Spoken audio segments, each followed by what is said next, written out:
देखिए बच्चों, high school की क्लास में हम पढ़ रहे थे प्रश्नावली 6.4।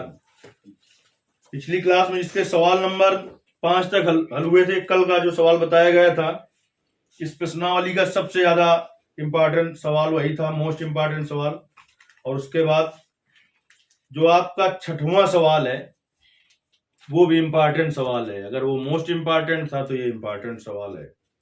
6वां सवाल है, कह रहा है सिद्ध कीजिए कि दो समरूप त्रिभुजों के क्षेत्रफलों का अनुपात इनकी संगत माध्यिकाओं के अनुपात का वर्ग होता है। कह रहा है सिद्ध कीजिए कि दो समरूप त्रिभुजों के क्षेत्रफलों का अनुपात, दो समरूप त्रिभुज यदि हैं तो उनके क्षेत्रफलों का अनुपात इनकी संगत माध्यिकाओं के अनुपात का वर्ग होता है। देखिए हम दो समरूप त्रिभुज बनाते हैं, यानी दो हम पहले त्रिभुज बनाए दे रहे हैं।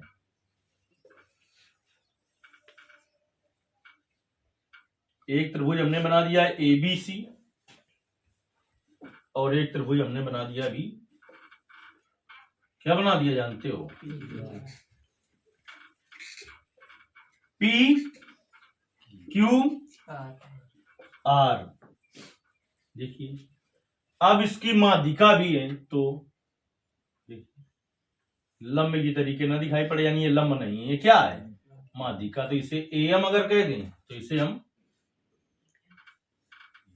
PN कह दें। माध्यिका का मतलब जानते हो कि यम क्या है? BC का मध्य बिंदु है। माध्यिका क्या होती है? शीर्ष से जो माध्यिका डाली जाती है वो सामने वाली भुजा को क्या करती है? माध्यिका है। तो इसका मतलब BM बराबर क्या है? MC है और QN बराबर क्या है? NR है। अब देखिए दिया क्या है, सबसे पहले दिया है, देखो इन तक दिखा रहा हो, लिखो जी, तुमका नहीं दिया है। क्या दिया है? कि त्रिभुज ABC समरूप त्रिभुज PQR। नहीं दिया है कि दो समरूप त्रिभुजों में? दिया है ना। अब देखिए इतना ही लिख के अभी हम छोड़ने दे रहे हैं। ये इसलिए क्योंकि अगर समरूप त्रिभुज ये दोनों हैं तो इनके संगत कोण बराबर होंगे। कोण A कोण P के बराबर होगा, कोण B कोण Q के बराबर होगा, कोण C कोण। लेकिन हम केवल उतना ही लिखेंगे जितने की जरूरत होगी, इसलिए अभी हम नहीं लिख रहे हैं। और इनकी संगत भुजाएं अनुपातिक होंगी, यानी AB बटे PQ बराबर BC बटे QR बराबर AC बटे PR। इससे सीधी लाइन आपको पटरी से खींचनी है, मतलब कि लंब न दिखाई पड़े, केवल वो रहेगी वैसे, नहीं तिरछा।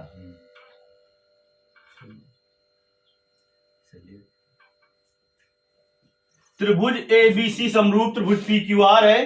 तो हमने बताया क्या क्या हो सकता है। समरूप है तो इनके संगत कोण बराबर होंगे और संगत भुजाएं अनुपातिक होंगी। लेकिन अभी इसलिए नहीं लिख रहे हैं कि जितनी जरूरत होगी उतना ही लिखेंगे। अब देखिए और क्या है, तथा AM त्रिभुज ABC की माध्यिका है और PN त्रिभुज PQR की माध्यिका है। सिद्ध क्या करना है बेटा?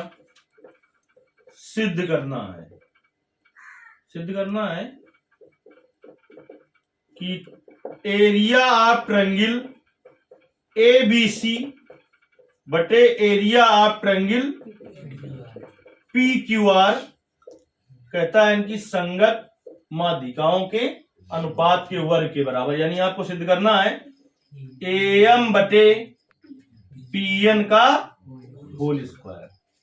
इतने में कोई दिक्कत? ये सिद्ध करना है। अब देखिए बेटा हल में आए, किसमें आए? हल में आए। जब हल में आए तो हम देखिए दो त्रिभुज ले रहे हैं। कौन कौन से? ABM तथा PQN। यानी किसी तरह से इस त्रिभुज को इसके समरूप हम सिद्ध कर दें तो अपना काम बन जाएगा। इसको इसके समरूप अगर सिद्ध कर दें तो अपना काम बन जाएगा, या फिर हम इसको इसके समरूप सिद्ध कर दें, वो आपके ऊपर है। चाहे इसको इसके समरूप सिद्ध कर लो, चाहे इसको इसके समरूप सिद्ध कर लो। तो हम त्रिभुज किसमें ABM तथा PQN में आए हैं हम। तो देखिए, चूंकि त्रिभुज ABC क्या था, समरूप त्रिभुज PQR ऐसा दिया है इसने। अब देखिए, अगर ऐसा दिया है बेटा तो चूंकि हम जानते हैं कि समरूप त्रिभुज के संगत कोण कैसे होते हैं, बराबर होते हैं, तो इसके द्वारा कोण B कोण Q बराबर हो जाएगा, नहीं हो जाएगा।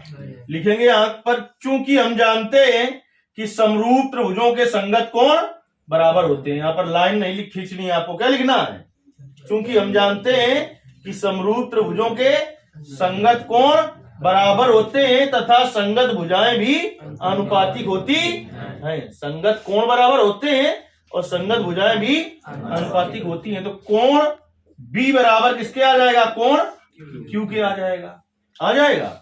अब देखिए यहां पर क्या स्टेटमेंट लिखा हुआ है, चूंकि हम जानते हैं कि समरूप त्रिभुजों के संगत कोण बराबर होते हैं तथा संगत भुजाएं अनुपातिक होती हैं। तो देखिए, AB बटे क्या हो जाएगा बेटा, AB बटे PQ बराबर BC बटे QR और बराबर AC बटे PR होगा, लेकिन उसका कुछ काम नहीं है। इसको समीकरण 1 डाल दें, इसको समीकरण 2 डाल दें।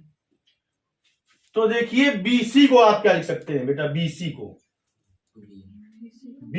अब देखिए BC को क्या लिख सकते हैं, चूंकि M क्या है, BC का मध्य बिंदु है। तो BC बराबर क्या होगा बेटा, BC बराबर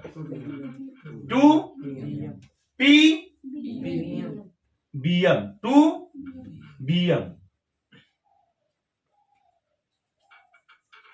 होगा, तथा QR बराबर क्या होगा, 2QN। तो देखिए यहां से क्या आ जाएगा निकल के कि AB बटे PQ बराबर, BC का मान रखो 2BM बटे QR का मान बेटा क्या है, 2QN। 2 से 2 कट गया, तो AB बटे PQ बराबर क्या आ गया बेटा, BM बटे QN, BM बटे, समीकरण नंबर इसको डाला 3। समीकरण 1 और समीकरण 3 से त्रिभुज त्रिभुज ABM समरूप त्रिभुज PQM किस समरूपता से, SAS, क्योंकि दो भुजाएं अनुपातिक हैं और उन्हीं के बीच का कोण बराबर है।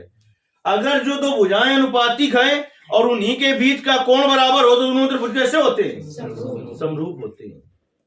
कोण समरूपता से दो प्रकार से त्रिभुज समरूप कर सकते हैं, या तो दो कोण बराबर हो संगत, या मान लो तीनों कोण बराबर हो तब भी समरूप होगा, या दो भुजाएं जो अनुपातिक हैं तो उन्हीं के बीच का कोण बराबर हो।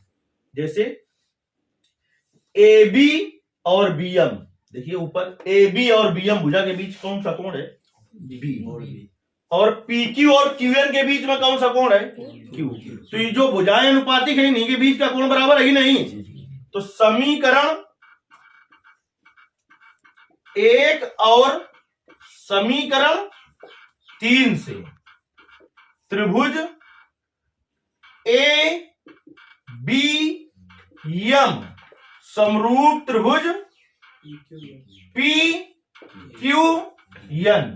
किस समरूपता से, SAS समरूपता से, यानी दो भुजाएं अनुपातिक हैं और उनके बीच का कोण। अब जब ये दोनों त्रिभुज बेटा समरूप हो गए तो इन दोनों त्रिभुजों की संगत भुजाएं कैसी होंगी, अनुपातिक होंगी। अब ऊपर हम किए दे रहे हैं, इधर यहां तक दिखाई पड़ रहा है, यहां तक देखो, चूंकि त्रिभुज क्या है बेटा, त्रिभुज क्या, ABM यम समरूप त्रिभुज पी क्यू एन, अतः इन दोनों त्रिभुजों की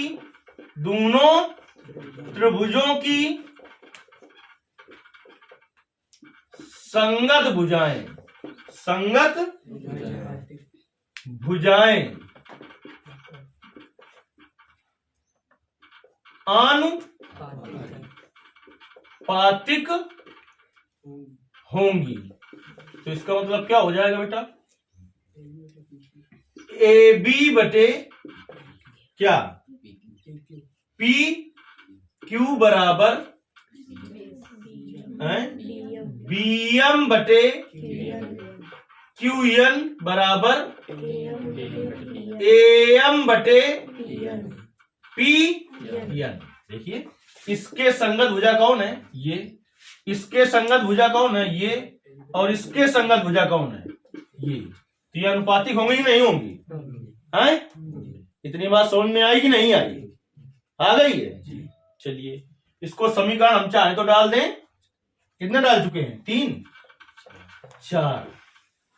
अब आपने प्रमेय पढ़ी है,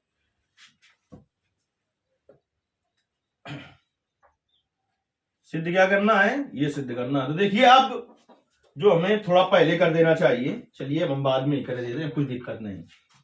चूंकि त्रिभुज ए बी सी किसके समरूप था, त्रिभुज पी क्यू आर के, ऐसा तो उसने दिया है। तो आप जानते हैं कि दो समरूप त्रिभुजों के क्षेत्रफलों का अनुपात उनकी संगत भुजाओं के अनुपात के वर्ग के बराबर होता है। यहां पर लिखोगे चूंकि हम जानते हैं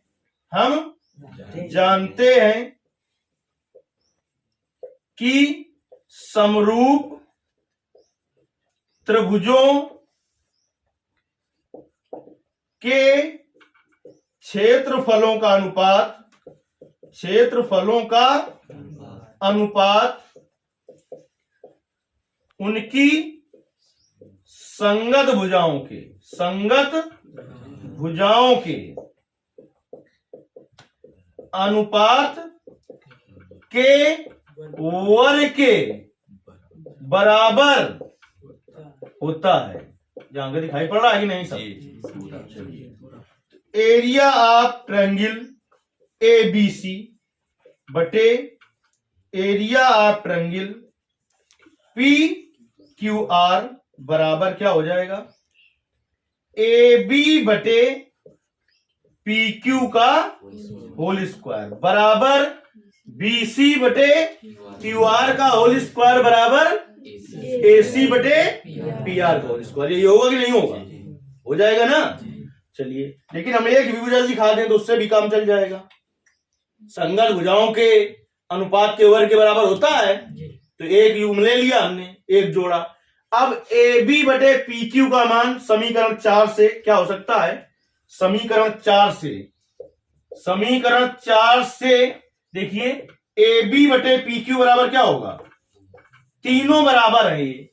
ए बी बटे पी क्यू का मान बी एम बटे क्यू एन बराबर ए एम बटे पी एन के है। तो यहां से समीकरण 4 से ए बी बटे पी क्यू का मान ए एम बटे पी एन नहीं होगा क्या, ए बी बटे पी क्यू का मान समीकरण 4 से ए बी बटे पी क्यू बराबर क्या रख दें, ए एम बटे पी एन रखने पर तो रख देंगे यहां पर। तो देखिए कहां से कहां को जाता है।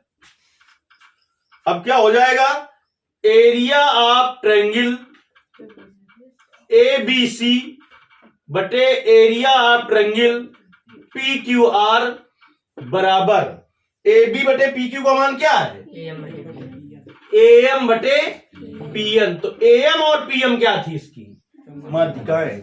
इस प्रकार से सिद्ध हुआ कि दो समरूप त्रिभुजों के क्षेत्रफलों का अनुपात उनकी संगत माध्यिकाओं के अनुपात के वर्ग के बराबर होता। लास्ट में स्टेटमेंट लिखेंगे कि इस प्रकार से सिद्ध हुआ, क्या सिद्ध हुआ कि दो समरूप त्रिभुजों के क्षेत्रफलों का अनुपात उनकी संगत माध्यिकाओं के अनुपात के वर्ग के बराबर होता है। ये आपका कौन सा है सवाल, छठवां, ये भी इम्पोर्टेंट सवाल है, समझ में आया कि नहीं आया है? काम चली कि ठीक से आ गया है? काम चली। जिसको भी ना समझ में आया हो तो आपको कमेंट करना है, इसके आगे का सवाल अगली क्लास में बताया जाएगा।